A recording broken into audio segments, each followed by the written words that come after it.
saints and the Most High.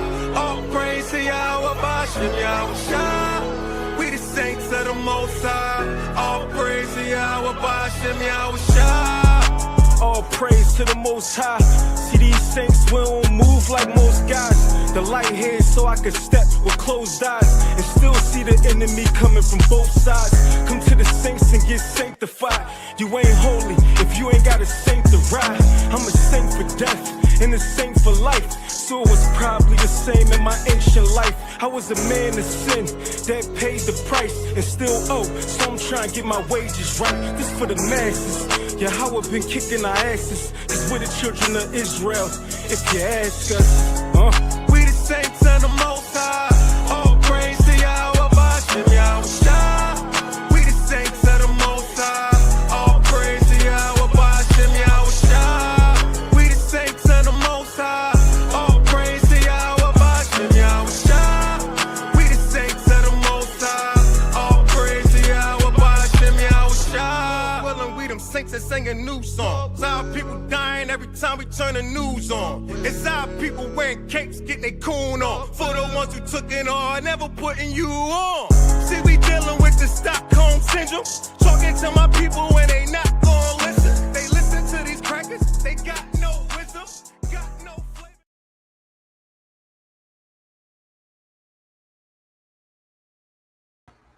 Shalawam, shalawam, shalawam. Peace and blessings to everyone out there, to all of the brothers, the sisters, the Ahchwathyam, the Ahchyam. Let's give all praises, honor, glory, esteem to the Father Yahawah and His only begotten Son, Hamashiach Yahushai. Once again, peace and blessings to the four corners of the earth, to all the brothers, the sisters, in the Hebrew, right, the Ox, and in the Hebrew, the Ahchwathyam, which are the sisters. As we can see the title, this is part 2. A lot of people in this world want to know, what do we need to do to be saved, right? What do we need to do in order to be saved? But before we get into the lesson, please do me a favor, hit that like button, the share, subscribe. Let me see if I can. Okay, I just said like this. Please hit the like button, the share, subscribe, and then we'll just dive into this lesson. You know, this is part 2. So we kind of know and have some kind of idea, intel on what it's going to take. But maybe I just wanted to kind of go back over it, hit some different points, some different key points, not only for you guys, also for myself in the spiritual sense, right? So once again, for those that are tuned in and those that will tune in later, thank you. I appreciate it. Please hit the like button. And let's go dive into this. You know, what must I do to be saved? Part 2. Right? So let's pull a couple scriptures. Before I actually pull a scripture, let me go here and share my screen. Just a quick Google search, right? I just Googled this. What is the real meaning of salvation, right? What does it mean to be saved, right? And this is what AI, the overview, is giving me, right? It says, it refers to the deliverance or rescue from a fundamental negative condition, right? Like the children of Israel when they were in Egypt, right? They were led away, led out of what? Captivity, of a negative condition, right? Because they were in slavery. They were rescued. And then it says, such as sin. Well, we know that they were sinning. A lot of them were worshiping other deities, as some of the Egyptians was. How do we know this? Because when they went in the wilderness, you know, right after that, they built the golden calf, suffering death by being trapped in a cycle of rebirth. Being trapped in a cycle of rebirth. Just keep being born again and again and again and again. And I guess, as it says, being trapped in the cycle of rebirth, it's just that you're what? Sinning. You're continuing to live a life of sin whenever you are reborn. So I just kind of wanted to show that, but let's get into some scriptures real quick. I'm not going to hold you too long today. Like I said, because this is part 2. It says Matthew 24:13. But he that shall endure to the end. So that first part is, what do we have to do? We have to endure to our end, right? Of course, it's not to the end of the world, because you're not going to live that long. But your end, however long you live, right? 50, 60, 70, 80, 90, 100 years, however long you live, that's how long you have to endure. And the same shall be what? Saved. So those are terms, those are conditions, right? What do we have to do to be saved? Well, the first one is Matthew 24:13. You have to endure to the end. And it says the same shall be saved. So if you do not endure to the end, meaning to the day of your death, till he comes back to take you, then it's a possibility that you may not be saved, because the Bible is written here and it's saying that we have to endure to the end. And whoever that person or individual is that endures to the end, that's who will be saved. Not that you endured 20 years and then your last 2 years on earth, you didn't endure. You just gave in. I don't know.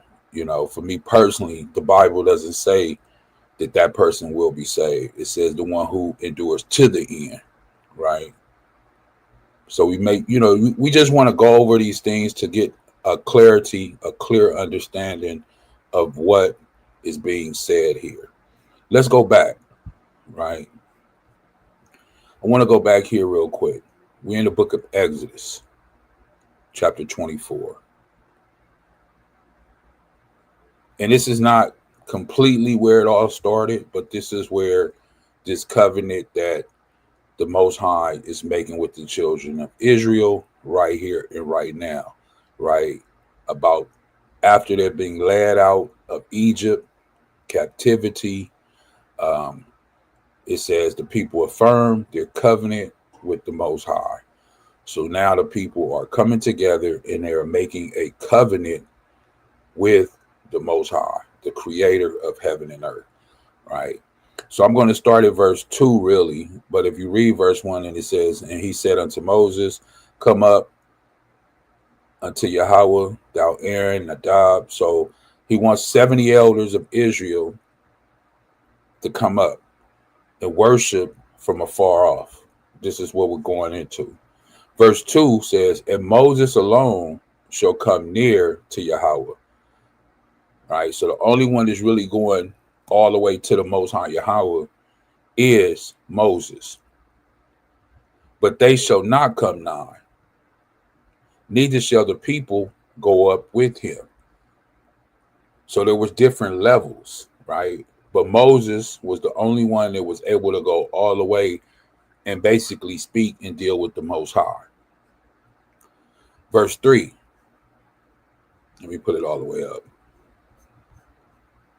Verse 3. And Moses came and told the people all the words of YAHAWAH and all the judgments, and all the people answered. Let me highlight this, Salakia. And all the people answered with one voice and said, all the words which YAHAWAH have said, we will do. So really, Exodus chapter 24, verse 3 is a very, very impactful verse. This is a verse that not only is the Most High speaking, Moses is speaking, and the people are speaking. Everything was delivered in verse 2 and verse 3. And 3 is so impactful because it says, and Moses came and told the people all the words of Yahawah. So when Moses came to tell the people, believe me, the Most High is listening. Right? The Most High is listening. How do we know this? Numbers chapter 12, when it came to Aaron and Miriam, when they were speaking about Moses, and it said the Bible said the Most High, he heard it. So believe me, he's listening to this. He just got through telling Moses these words. Moses comes to the people and delivers these words, right? All these judgments. They listen, and then they hear, their ears are open, and after they open themselves up to receive this word, all of the people answered with one voice, meaning they were on one accord, and said, all the words which the Most High Yahawah have said, we will do. Not all the words that Moses said, but all the words the Most High Yahawah have said, we will do. Because they knew that Moses was just speaking for the Most High Yahawah. Just like our brother, Hamashiach Yahushai, that was sent to the earth, right, was speaking for the Most High. Someone always speaks for the Most High. I'm not saying that he can't speak on his own, but usually he sends a messenger to speak on his behalf to his people, right? Us. Verse 4, and Moses wrote all the words of Yahawah and rose up early in the morning and built an altar under the hill and 12 pillars according to the 12 tribes of Israel. Now, notice what Moses did here. He rose up, he built an altar. Why? Because he's going to sacrifice to the Most High, right? To complete this what? Covenant, this contract. But notice this last part. And he made 12 pillars according to what? The 12 tribes of Israel. Because this is who was entering into a covenant or a contract. The 12 tribes of Israel. Verse 5. And he sent young men of the children of Israel, which offered burnt offerings and sacrificed peace offerings and oxen unto who? The Most High Yahawah. And Moses took half of the blood. See, as we're going into after the offerings, now he's taking the blood. Moses took half of the blood and put it in the basin. And half of the blood he sprinkled on the altar. Notice what he did. He put some blood in the basin. Half of the blood he sprinkled on the altar. Listen, verse 7. And he took the book of the covenant.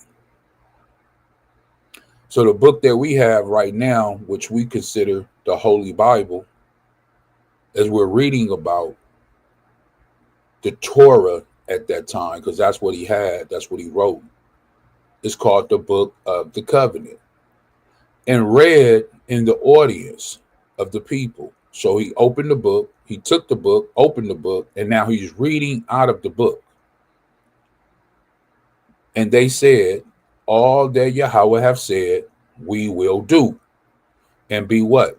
Obedient. That's what the Most High wants. He wants us to be what? Obedient. That's why when I open up the book of Matthew, it says that you must endure to the end. Right? You must endure to the end. So in verse 7, it says, all that Yahawah have said, we will do and be obedient. Verse 8. And Moses took the blood and sprinkled it on the people and said, behold, the blood of the covenant which Yahawah have made with you concerning all these words. So notice Moses sprinkled blood on the people. Why? Because they, in this form, of this fashion, in this way, they were entering into this contract or this covenant covered in what? The blood. Is that not the same thing that people say today in 2025 and have been saying for thousands of years, especially when it comes to our brother, the Messiah, the Hamashiach, the anointed one, the one who was smeared with oil, the one who was sent down here? Is this not what they say? I'm covered in the blood. Well, where do you get that term from? Huh? It's not new. Moses did the same thing back then with the ancient people of the 12 tribes of Israel, that they were what? Covered in the blood. Or if you want to get technical, sprinkled with the blood, right? Sprinkled with the blood, right? So I just wanted to show that this is what the Most High wants. He wants us to be what? Obedient. Why? Because we have entered a contract with him, a covenant. For those who say we're not under the old covenant, that's fine. Well, you're under the new covenant then, right? You want to put yourself under the new covenant? Well, you're under the new covenant. There's still regulations even in the new covenant, right? But before we move to that new, let's get a little bit more clarity on the established one, which is the old, right? So they put blood on the people. He told the people that he wants them to be what? Obedient. And then they entered into this covenant saying all the words that the Most High have said they're going to do. They're going to be obedient, right? Verse 8 says that Moses took the blood and sprinkled it on the people and said, behold, the blood of the covenant which Yahawah have made with you concerning all these what? Words. All these words. Let's get another one real quick. Deuteronomy chapter 18. Deuteronomy 18. And I'm jump down to about verse 17.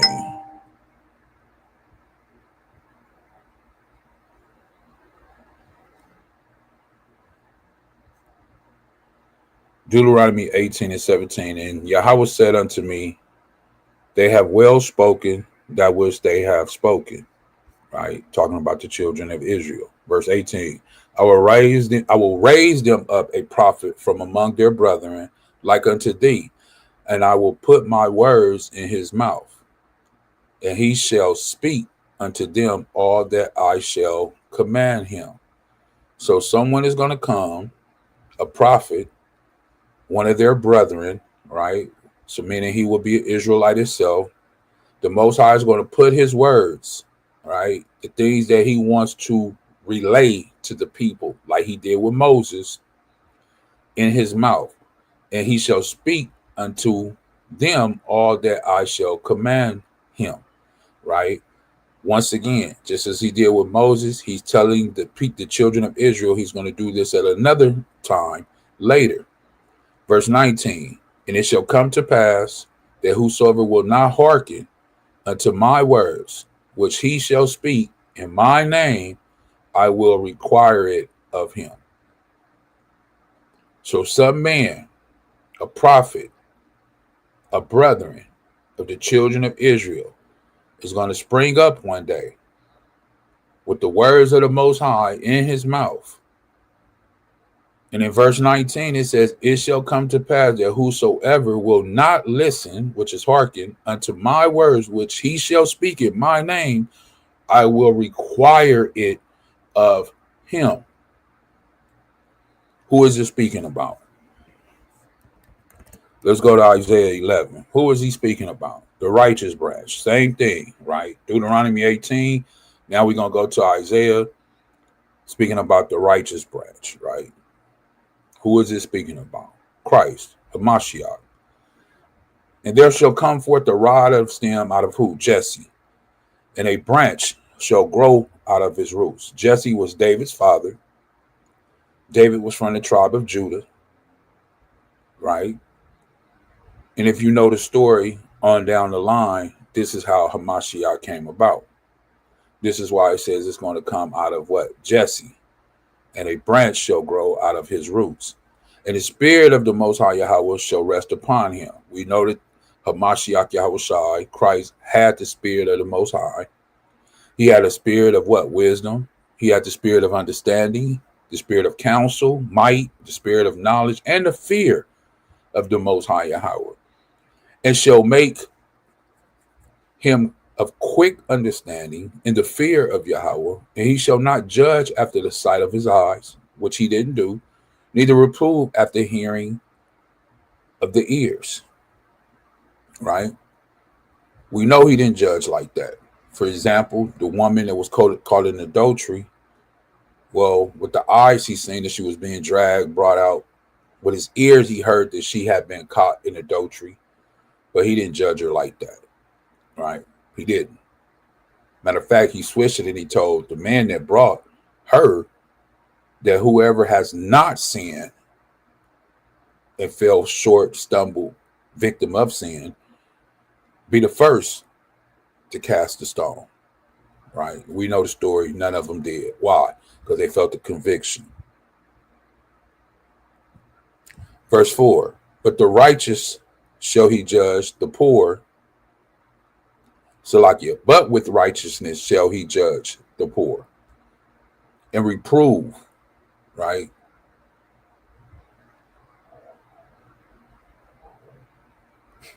And reprove. Who is he going to reprove? The meek, for the meek of the earth. And he shall smite the earth with the rod of his what? Mouth. And he's going to slay who? The wicked. Who are the wicked? The unrighteous. The ones who are living against the Most High commands and his judgments. Those are the unrighteous. Those are the wicked. But who is it speaking about? It's speaking about Christ. It's speaking about Hamashiach, the anointed one, right? This branch, this one is going to be sent, this prophet, right? Remember those words that the Most High is going to put in his mouth. Let's see what the New Testament says. John 14. Many other places too, but I'm going to just go to John 14 real quick. John 14. I'll start at 23. John 14 and verse 23. Yahushua answered and said unto him, if a man love me, he will keep my words, and my Father will love him. And we will come unto him and make our abode with him. Verse 24. He that loveth me not, keepeth not my sayings. And the word which you hear, here it is not mine. Remember, in Deuteronomy 18, the Father said he was going to raise up a prophet who was going to put his words in his mouth, right? And the people that did not listen to him, he would have to what? Require it of him. Yahushua is reaffirming that here in the book of John 14:24. He that loveth me not, keepeth not my sayings. And the word which you hear is not mine. So the things that I'm speaking, the things that I'm telling you is not that I want to tell you these things. I was sent to tell you by who? But the Father which sent me. That's Deuteronomy 18 all day.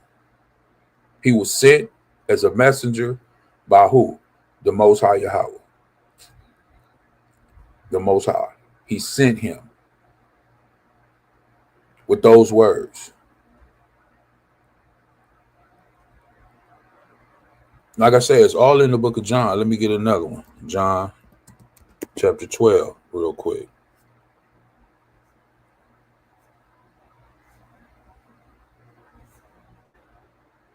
John 12. I'll start at 46.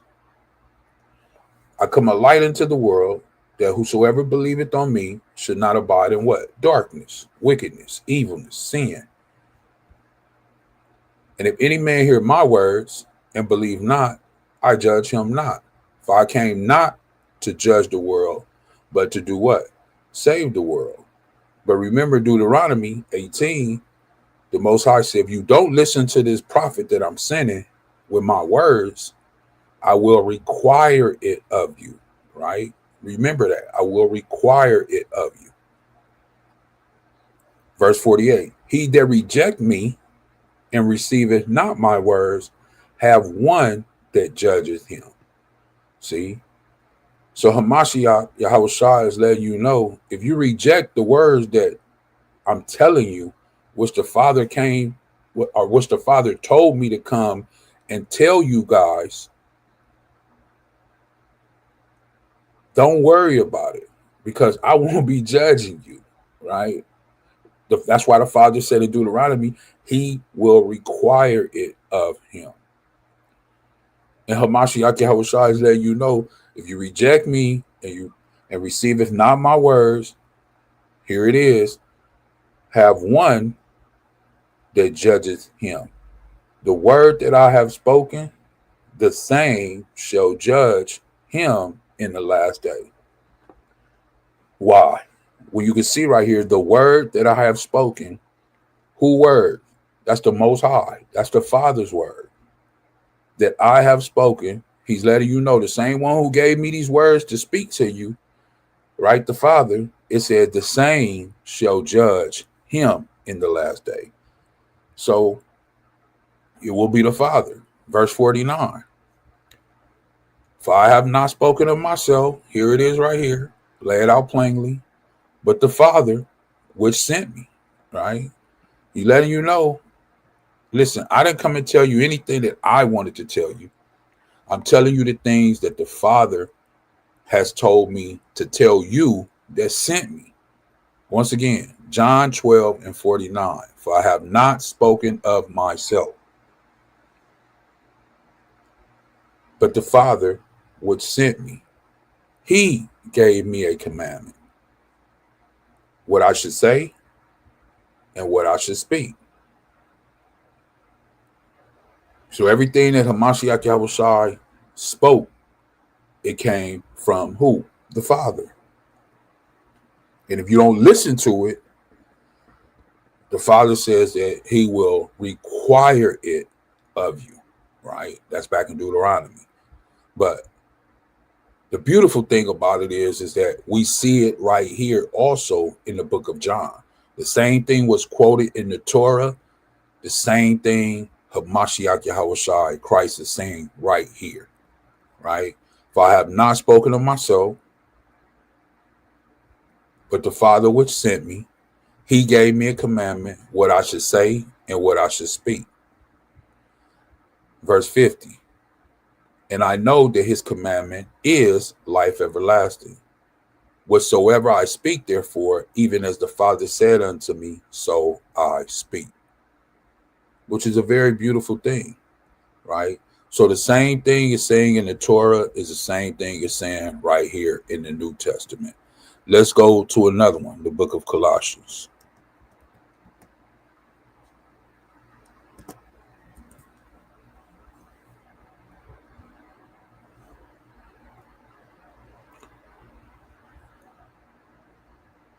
This is what it means about being born again and becoming a new person. As Paul is saying right here, put on the new self, right? So one wants to know, what do I need to do to be saved? Well, one we got already is that you have to endure to the end.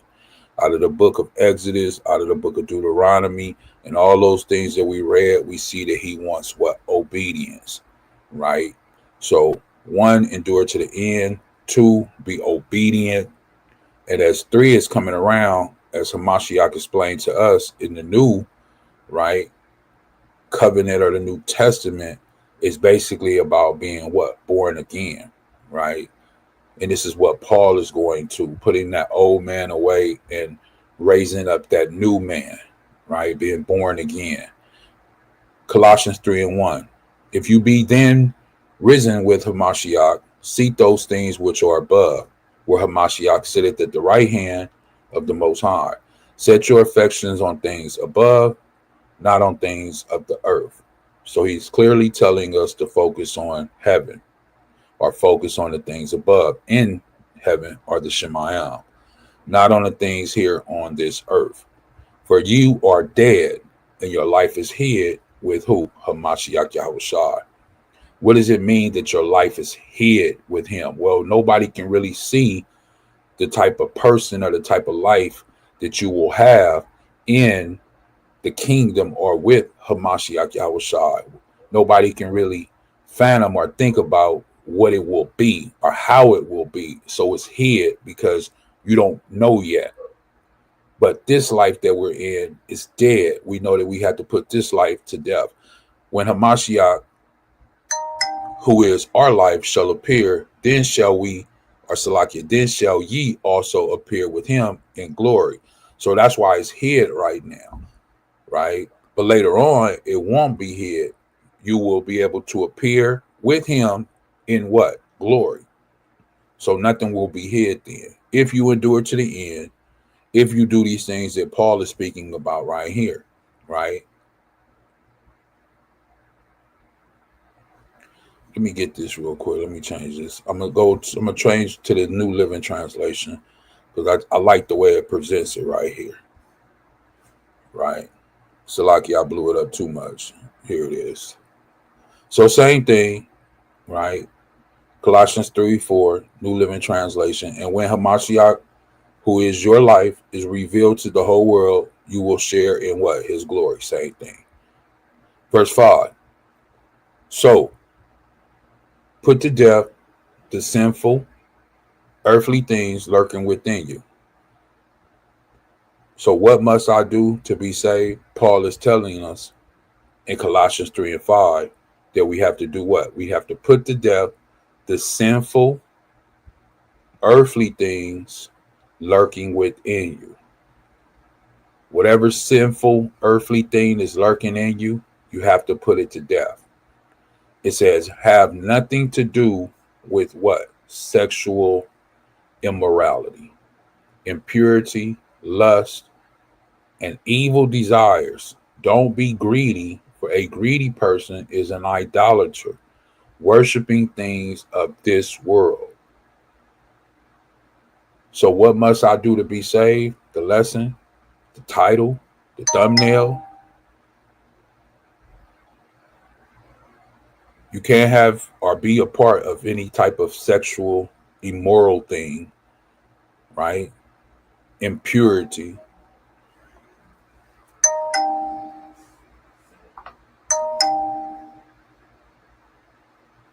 Forgive me.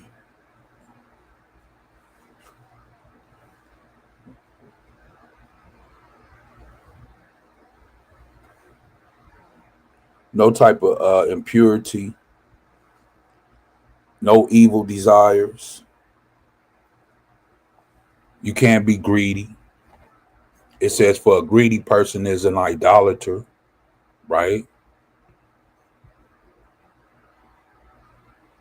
And you can not worship the things of this world. Because of these sins, the anger of the Most High is coming. This is why he's coming. He's coming back to do what? Punish the wicked, the unrighteous.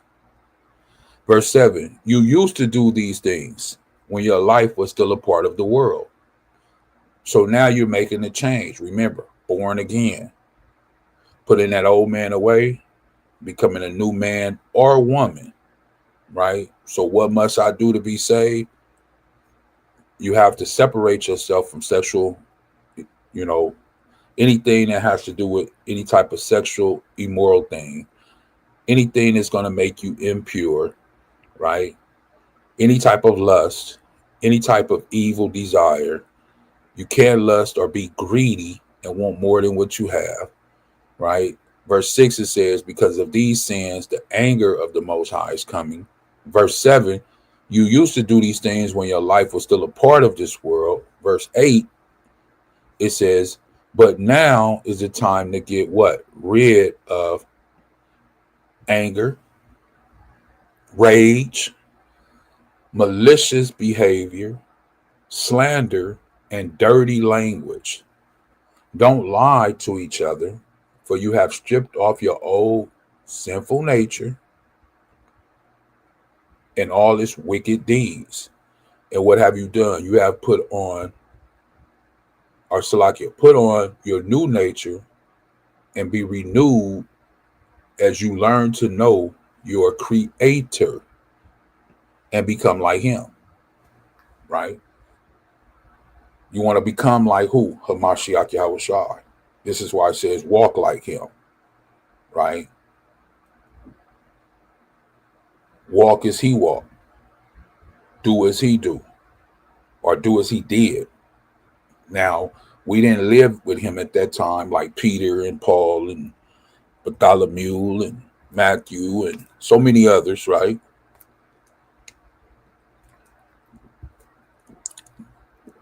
So how could we know how to walk as he walked or do as he did? Well, the only way that we have that is through the word. That is the only way that we know how to walk as an example as he did, through the very word that he's left for us. Verse 10 is very powerful because it says, put on your new nature and be renewed as you learn to know your creator and become like him. So before you put on this new nature, you never knew your creator. You never knew him.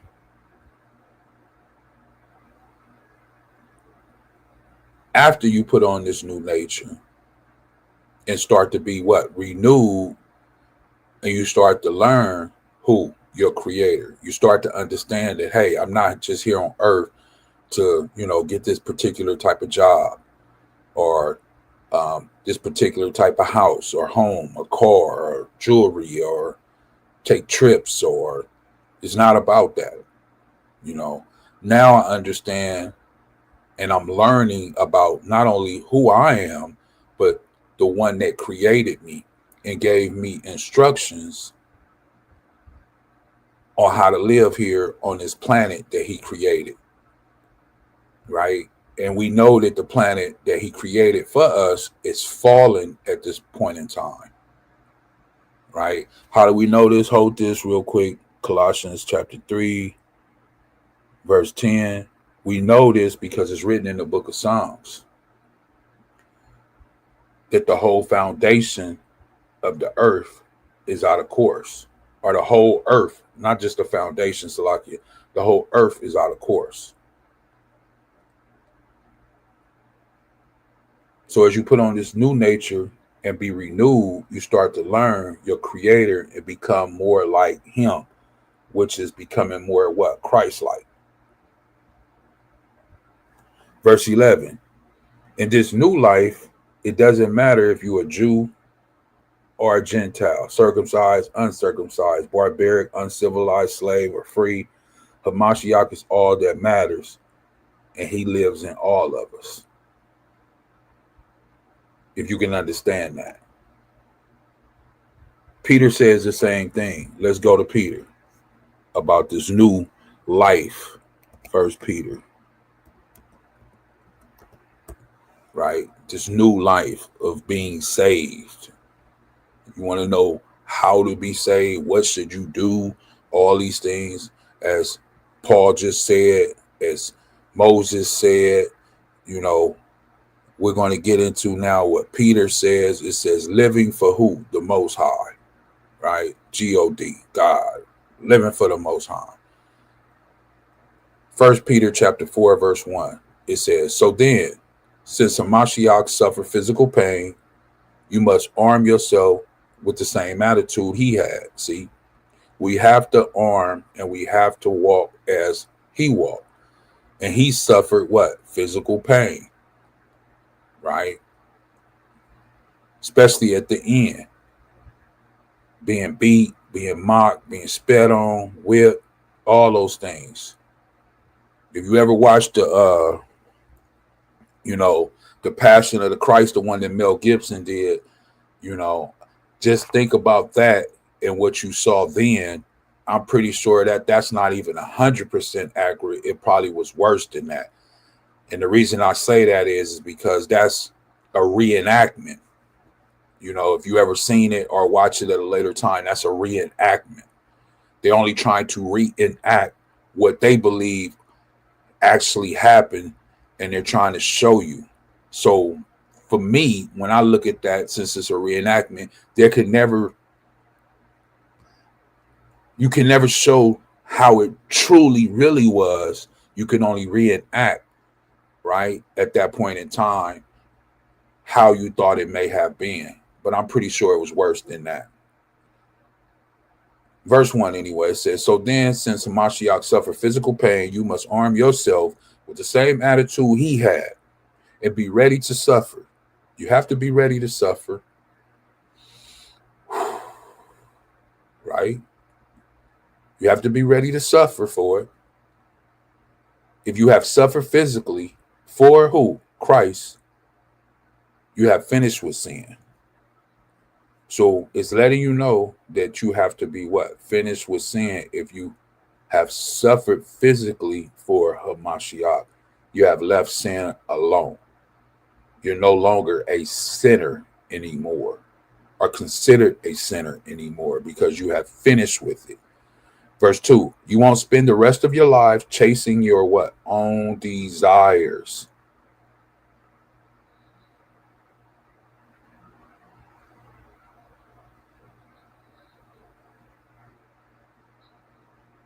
Think about all of the Christians in the world, all of the believers in the world, all the ones that think they're going to be saved. This is why we ask this question, what must I do to be saved? Well, the Bible says, and Peter is letting us know right here, that we should not spend the rest of our time on this earth, in our life, chasing what? Our own desires. It's your desire to be a lawyer. It's your desire to be a doctor. It's your desire to have a brand new Phantom. It's your desire to have a 6-bedroom house. It's your desire to take a trip to Brazil. It's your desire to wear a certain type of clothing. It's your desire to want to get your hair cut. It's your desire to want to get your hair, your nails, and your feet done. It's your desire to put makeup on. All these things are your own desires. Peter says you will not, or you won't spend the rest of your life chasing. Notice what he says, chasing the so-called dream. That's 1 Peter 4:2.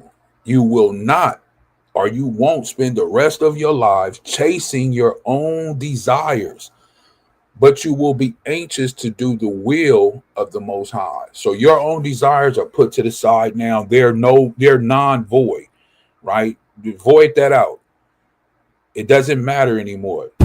Put the stamp on it. It's voided. It's done. It's over with. Your desires is over with. You wanted to be an NBA basketball player? Void that out. You wanted to be an NFL player? Void that out. You wanted to be some type of doctor? Void that out. You wanted to be whatever you wanted to be, your desire, void that out, right? Unless it's for who? The Most High. Unless it's for the Most High. But you will be anxious to do the will of who? The Most High. Verse 3. You have had enough in the past of evil things that godless people enjoy, right? You had enough. This is what Peter is saying. You lived a long time. We lived a long time living in that life for those who have, right? It says you have had enough in the past of evil things that godless people enjoy.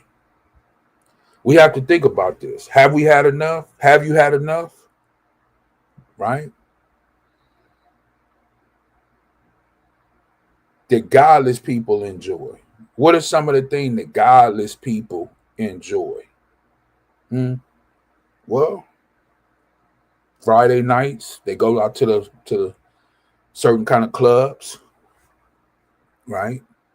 Certain type of establishments, whether it may be bars, dancing clubs, strip clubs, all different type of things that's happening out there, right? Their immorality and lust, their feasting and drunkenness, wild parties, and their terrible worship of what? Idols. So Peter is letting us know, he gave us insight, the immoral way of living, right? The lust that they're in, their feasting,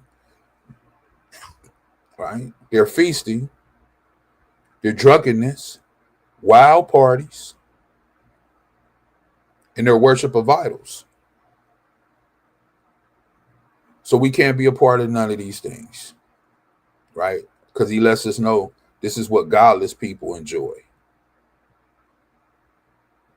Everything in here. Feasting, lust, any type of immoral thing, especially worshiping idols. Verse 4 says, of course, your former friends are surprised. Listen to what he say, your former friends. They're not your friends anymore. They were your friends, right? You were buddy, girly, whatever you want to say. But now they're not. They're your former friends. It says, of course, your former friends are surprised when you no longer plunge into the flood of wild and destructive things they do. Why? Because there's a difference between you and them. Why? Because you have put on that new woman or that new man, and you don't partake in those things anymore. You have separated yourself. You have become a new creature, right? A new man or a new woman. Now you live for who? Hamashiach Yahushua. As Paul was saying, your life before, that's dead. Now you have a new life, but it's hid at this present time with who? Hamashiach Yahushua. Of course, your former friends are surprised when you no longer plunge into the flood of wild, destructive things they do. So they slander you. Now they want to talk about you, right? They want to call you things, say things behind your back. Now they want to slander you.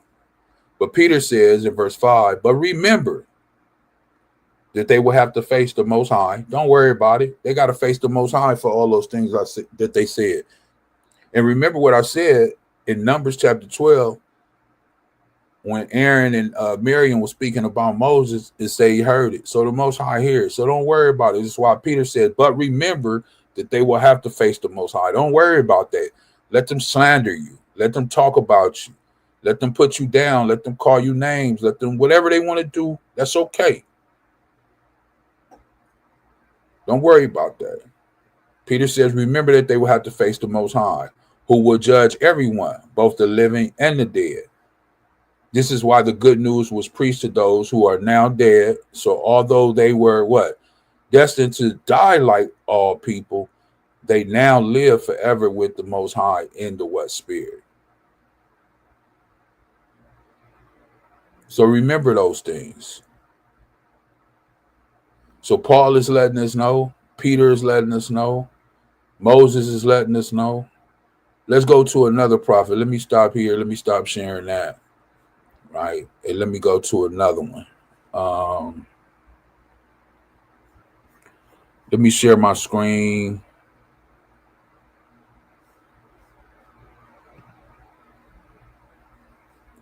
And go to the book of Ezra. Right. Let me go to the book of Ezra. Second Ezra, to be, of course, exact. 1611 King James Bible. You need to get you one of those if you do not have one. As you can see, it says KJV 1611. You can pull it up online, put 1611 King James Bible, and it has all of the 14 lost books that they taken out of the Holy Bible, right? This is Second Ezra, chapter 7, and I'm going to jump all the way and I'm going to start at verse 46. If you have not read it, please go back to read it, right? So this is Ezra having a conversation with an angel, and they're going back and forth, right? So the question is, like I say, what must I do to be saved? Part 2. So we're getting into some more insight. We already went through those things in the book of Exodus, Deuteronomy, John, Peter, Paul, right? And every one of them is saying the same thing about what? Being obedient to who? The Most High. Being obedient to the words that he has put in that prophet mouth. The same words that he has spoken to who? Matthew, Peter, Paul, James, Bartholomew, right? Barnabas. So remember 2nd Ezra chapter 7, verse 46. It says, I answered then and said, this is my first and last saying, that it had been better not to have given the earth unto Adam. So Ezra is upset that we have fallen into this life of sin, right? And he's saying it would have been better if you didn't even let Adam sin, like if you didn't give the earth unto Adam, as he's saying here, or else when it was given him, that you restrain him from sinning. Like Ezra is upset, why you didn't restrain Adam from sinning? Why did you allow him to sin? Verse 47, for what profit is it, or what profit is it for man now in the present time to live in heaviness, and after death to look for punishment? O thou Adam, what hast thou done? So Ezra is upset with who? Adam. And he's asking Adam, what have you done? For though it was thou that sinned, thou art not fallen alone, but we all that come of thee. It wasn't only you, Adam. We're affected by the things that you did back there in the garden, Adam, and now it's affecting me. Ezra is saying it affects us now, 2025, right?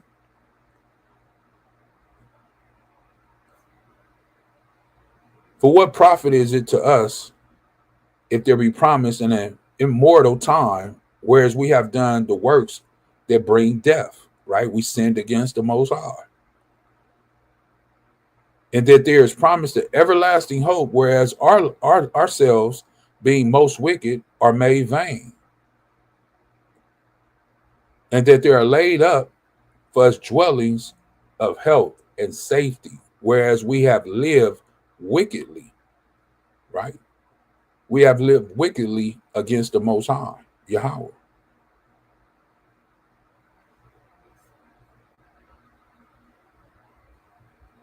And that the glory of the Most High is kept to defend them which have led a weary life, whereas we have walked in the most wicked ways of all, right? We walked in the most wicked ways of all. We have sinned against the Most High. We have done things that we ought not do. We were not obedient. We were disobedient children.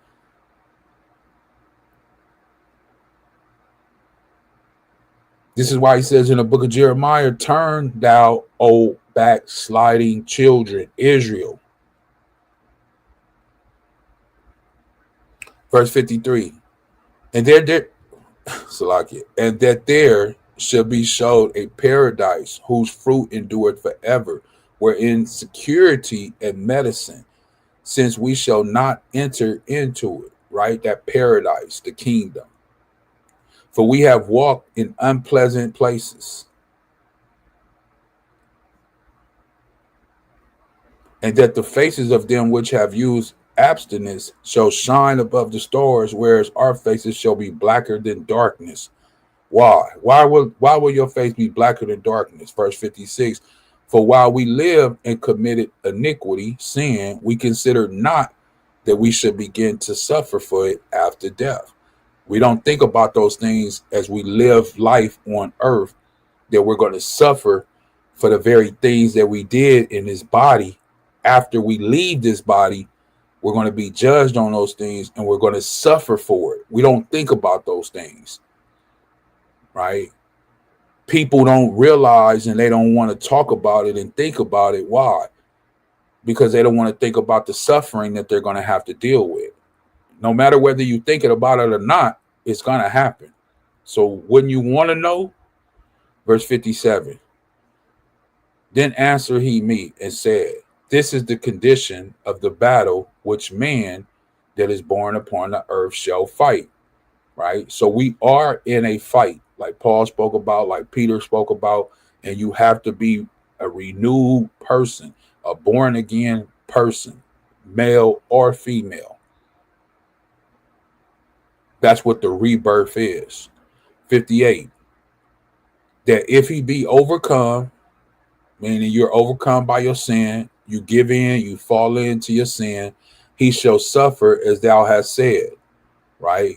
That you will be cast off, be darker than, all the things that Ezra has said prior. This is what the angel is basically saying this. That if he be overcome by his sin, he shall suffer as thou hast said. But if he get the victory, he shall receive, he shall receive the thing that I say. If you get the victory, then you get the crown. You get to make it to the kingdom. You get to go into the kingdom, right? If you're obedient, if you turn from the life of what? Wickedness. Turn from the life of evil desires. Turn from the life of anything immoral. Turn from the life of anything impure or anything that's not pure. Verse 59, it says, for this is the life whereof Moses spake. Same thing that we go all the way back to Moses. Right? Same thing Moses was saying back in the Torah is the same thing that Ezra is saying. And it's the same thing that the disciples are saying. No difference, same thing. For this is the life whereof Moses spake unto the people while he lived, saying, choose thee life, that thou mayest what? Live. That you may be saved, basically. You may live. Nevertheless, verse 60 says, nevertheless, they believe not him, nor yet the prophets after him, nor know me, nor me, which have spoken unto them. So they didn't believe Moses, they didn't believe the prophets, and they didn't believe Ezra, they didn't believe the Malak, they didn't believe nobody. Verse 61, that there shall not be such heaviness in their destruction. So the Most High is not going to be sad that he has to destroy you. He's not going to be sad. Let me stop sharing that. Right, you can see on the screen real quick. All these people behind me falling, right, into the pit, as you can see on the screen. The Most High is not going to be upset when he's casting all of these people away. Why? Because you had a chance. You knew, or for those, well, he gonna make sure that you did know. You knew you had a chance, but you didn't hearken to that chance. You didn't listen to that chance, right? So let's go back real quick to Ezra in verse, 61. And there it is. It says that there shall not be such heaviness in their destruction, as shall be joy over them that are persuaded to salvation. That are persuaded to what? Salvation. That change their life. That become born again. That give their life to Hamashiach, Christ, right? This is why it says this, that are persuaded to what? Salvation. It's going to be joy for those people. That's the same thing Paul said. That's the same thing Peter said. That's the same thing Moses said. That's the same thing Ezra is saying, that there will be great joy for those that are persuaded to what? Salvation. But in order to be persuaded, you have to do what? You have to leave that life of sin. You have to. Let's get it in the New Testament real quick, if I may. Let's get it in the New Testament real quick. 1 Corinthians chapter 6.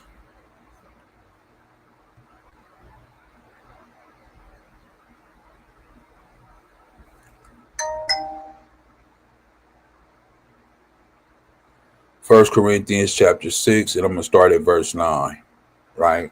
This is Paul again, right? I mean, it's hard not to go to Paul because half of the New Testament is Paul writing. So it's hard not to go to Paul, right? But anyway, we'll go here. First Corinthians chapter 6, verse 9. It says, don't you realize that those who do wrong will not inherit the kingdom of the Most High?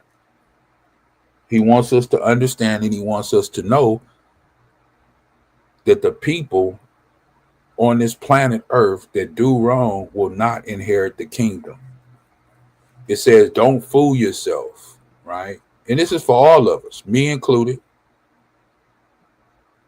Don't fool yourself. Do not fool yourselves. This is what's written. Those who indulge in sexual sin, right? So all the people of the world that you see that are indulging in these type of things, and they say that they're Christians, they say that they're believers, they say that they walk with Hamashiach, don't be fooled. They can say anything, you want to say, you can say it, but that doesn't mean, as Paul says in verse 9, that they're going to inherit the kingdom. Matter of fact, when you see people living like this, you should know that those people are not striving for the kingdom at that point in time. I'm not saying they stumbled or fall. They could have, fell off or went astray or anything. But at that particular time, they have ceased of what? Working and fighting for the kingdom. And as I started this lesson off in the book of Matthew, that you have to do what? Endure to the end. That's one of the regulations or stimulations, or what is it? Stipulations, Salakia, right? That you got to endure to the end. Can't give up, can't fall in. Yeah, people stumble, people fall, right? People do things. But Paul is just letting us know, don't fool yourself. Those who indulge in sexual sin, right, or worship of idols, or commit adultery, or male prostitutes, right, or practice homosexuality. All these type of people that you see that practice sexual sin, worship idols, commit adultery, and male prostitutes and homosexuality, those people are not going to make it to the kingdom. All praises to the Most High. There will be no homosexuals in the kingdom. You won't have to worry about gay pride, no parade, no month. You won't have to worry about none of that. There will be no homos in the kingdom.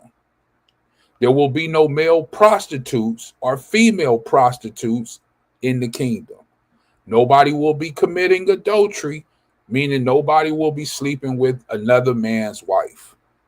Nobody will be committing idol worship. There will be no idols in the kingdom, right? All praises be to the Most High for that.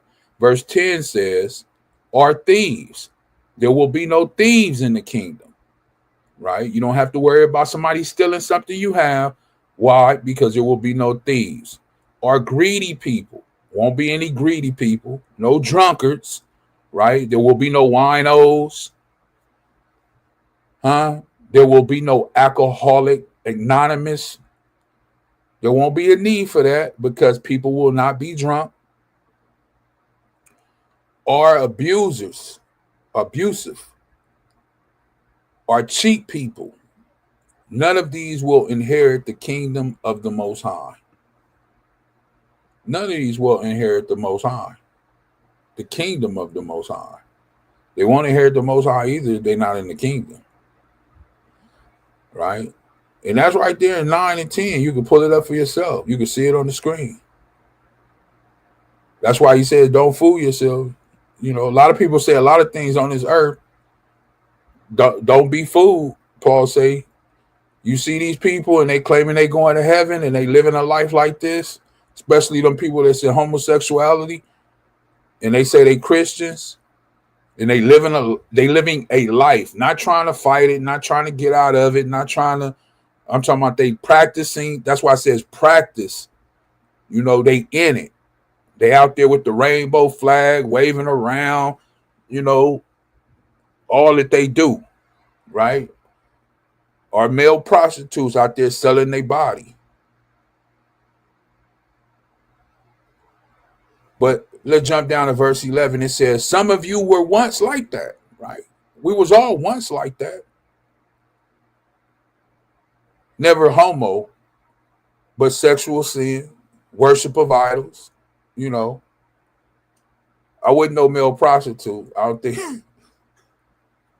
Anyway, I'm not even gonna say that, right?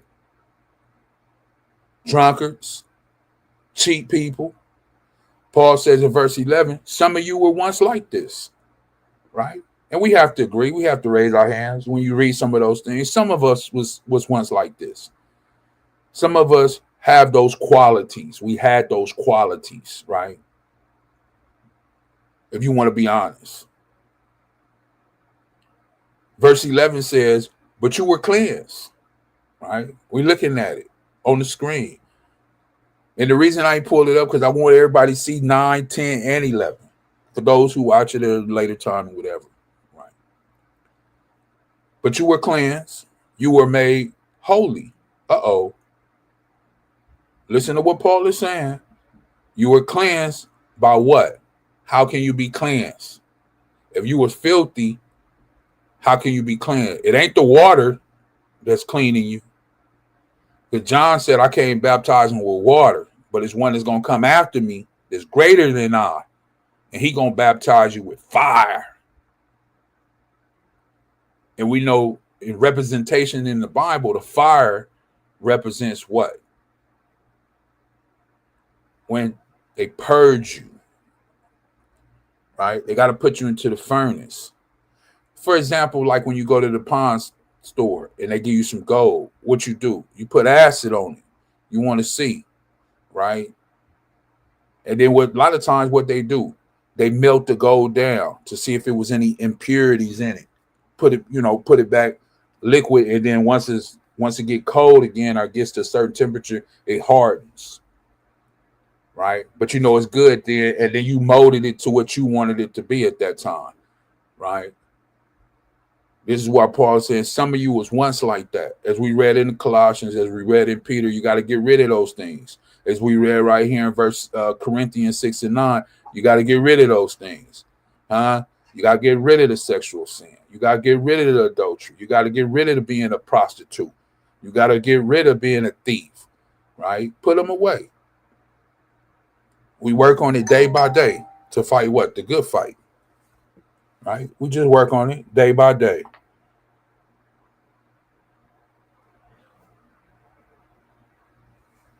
It says in verse 11, some of you were once like that, but you were cleansed. You were made holy. You were made right with the Most High by calling on the name of the Master, YAHAWAH, HaMashiach, and by the Spirit of the Most High. Let me read that one more time because that's powerful right there. Powerful, verse 11. Some of you were once like that, dirty, filthy, abominable. But you were cleansed through who? HaMashiach Yahushua, through the blood that he laid down for us. That you were made what? Holy. How? Through the blood of HaMashiach Yahushua. Sacrifice for us, for you, for me. You were made right with the Most High by calling on the name of who? The Master, the Adon in the Hebrew, right? Jesus, Yahawashi in the Hebrew, Christ in the Hebrew, HaMashiach, the anointed one, the one who was smeared with oil. And he is our master. And then it says, and by the Spirit, the Rakah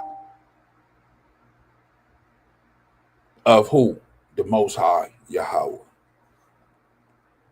Then he goes on in verse 12 and say, you got to avoid sexual sin. Verse 12, I'm not going to read all of it, but he's just saying what you got to do.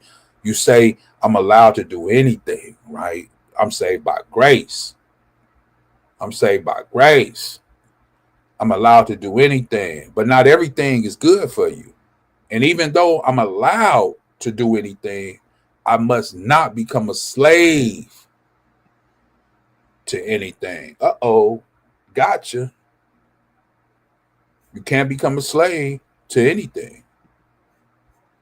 That's what the Bible says, right? Let's go to the book of Ephesians since I brought it up. So hopefully this gives some more insight, like I say, on what it says.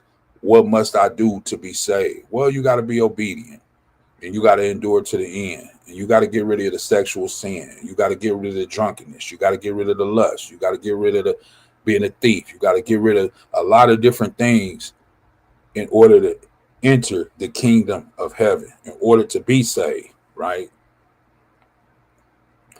This is the book of Ephesians, chapter 2. As Paul is saying right here, once again, I'll blow it up just a little bit more. Let me see. Can I get over? No, right there. Car. Ephesians 2:1. Once you were dead because of what? Disobedience and your many sins, right? Disobedience, not being obedient, still living in drunkenness, adultery, sexual lust. Verse 2. You used to live in sin, as Paul is explaining again.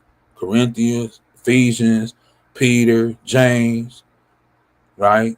We all went through a lot of them. You used to live in sin just like the rest of the world, obeying the devil, right? Just like the rest of the world.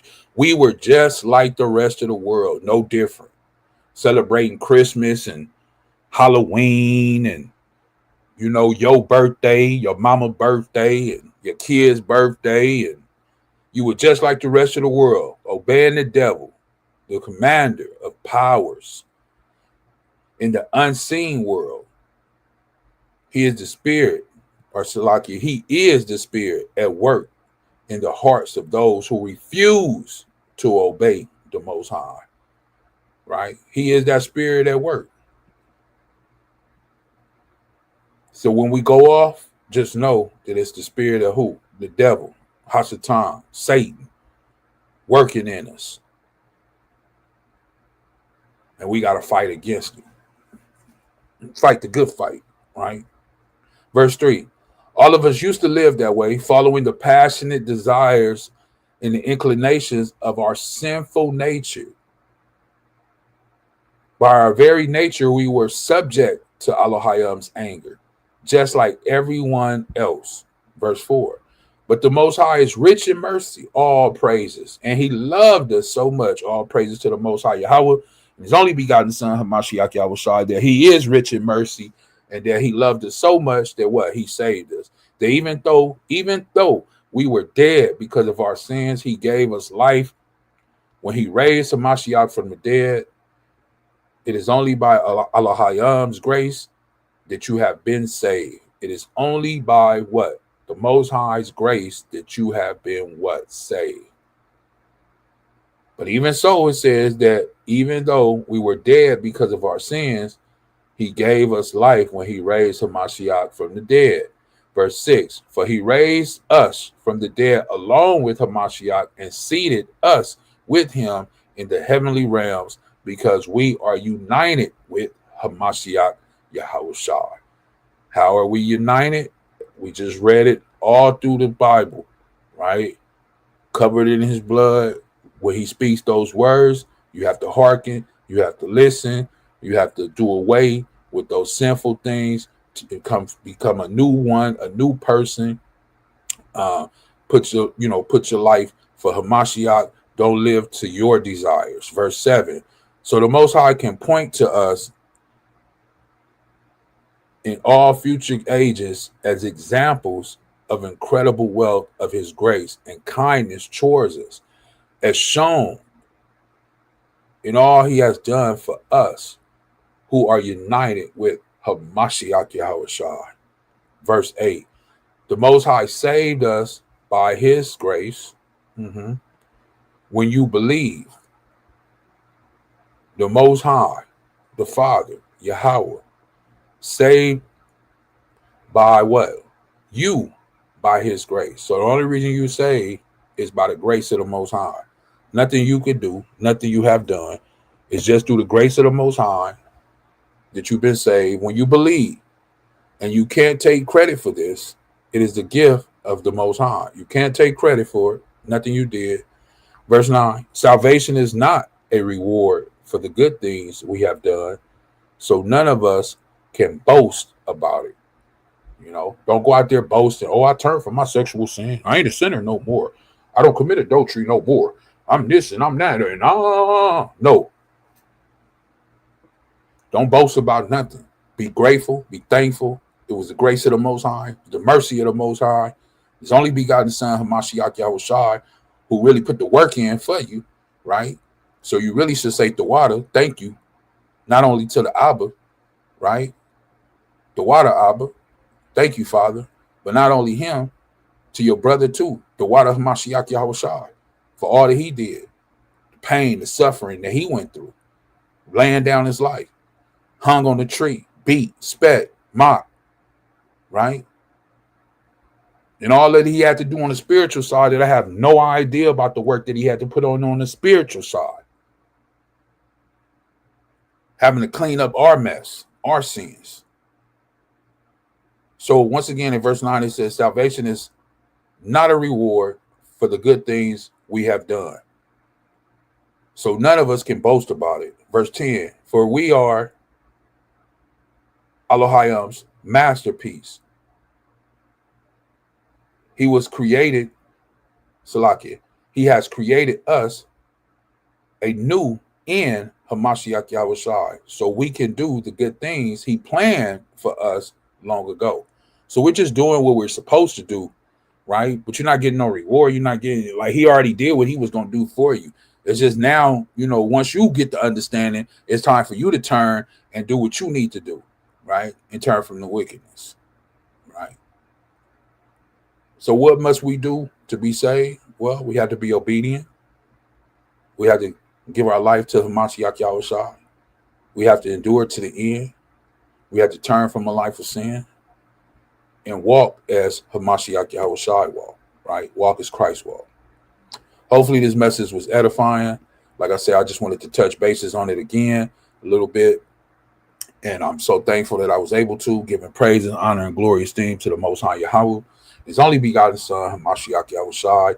Once again, thank you for tuning in. For those that did tune in and they will tune in later, please make sure to hit that like button, to share, subscribe. And once again, thank you. And with that, I say Shalawam and Kwam Yasharallah.